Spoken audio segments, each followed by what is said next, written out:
Hi hello friends, welcome to Harika Sri creations.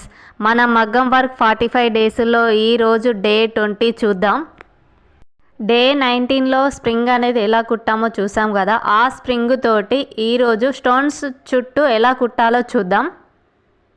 ముందుగా మన channel ఎవరైతే ఫస్ట్ టైం చూస్తున్నారో ప్లీజ్ సబ్స్క్రైబ్ చేసుకోండి.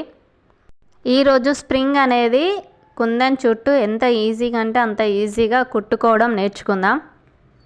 ముందుగా బ్లౌజ్ పైన బ్లూ అప్లై చేసుకొని స్టోన్స్ అనేది పెట్టుకోవాలి.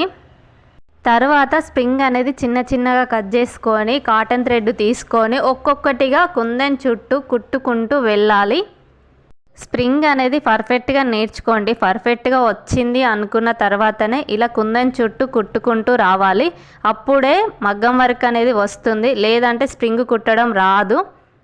అందుకే ముందుగా బాగా ప్రాక్టీస్ చేయండి. మీ బ్లౌజులకి ఏ కుందన్ అయితే యూజ్ చేయాలనుకుంటారో ఆ కుందన్ పెట్టుకొని ఆ కుందన్ చుట్టూ సేమ్ షుగర్ బీడ్స్ అయితే ఎలా ఒక్కొక్కటిగా తీసుకుంటూ కుట్టుకున్నారో అదే విధంగా స్ప్రింగ్ కూడా చిన్న చిన్న ముక్కలుగా చేసుకొని ఒక్కొక్కటిగానే తీసుకుంటూ కుట్టుకోవాలి. ఆ విధంగా అయితేనే మీకు స్ప్రింగ్ అనేది కుట్టుకోవస్తుంది.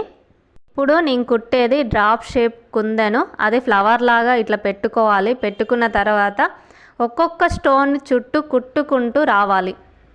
స్ప్రింగ్ కుట్టేటప్పుడు కింద థ్రెడ్ అనేది కొంచెం లూజుగా వదలండి. అప్పుడు స్ప్రింగ్ అనేది పర్ఫెక్ట్గా వస్తుంది నీడిల్ పైకి. లేదంటే అక్కడ స్ప్రింగ్ కాడ కొంచెం థ్రెడ్ అనేది తడుతుంది, అప్పుడు మీకు మగ్గం వర్క్ రాదని వదిలేస్తారు. అందుకోసమని చిన్న చిన్న ట్రిక్స్ అనేది పాటించండి. స్ప్రింగ్ కుట్టుకోవడం కొంచెం ప్రాక్టీస్ చేయండి. ప్రాక్టీస్ చేస్తేనే స్ప్రింగ్ అనేది పర్ఫెక్ట్గా వస్తుంది, లేదంటే స్ప్రింగ్ అనేది వేస్ట్ అవుతుంది. ఇలా డ్రాప్ షేప్ కుందన్ చుట్టూ ఒక్కొక్కటిగానే స్ప్రింగ్ అనేది చిన్న చిన్నగా తీసుకుంటూ కుట్టుకుంటూ రావాలి. అలా పూర్తిగా కుట్టిన తర్వాత ముడి అనేది పర్ఫెక్ట్గా వేసుకోండి. ముడి అనేది 1-2 సార్లు చెక్ చేసుకోండి. నా వీడియో కనుక మీకు నచ్చినట్టయితే ప్లీజ్ లైక్, షేర్, సబ్స్క్రైబ్ చేసుకోండి.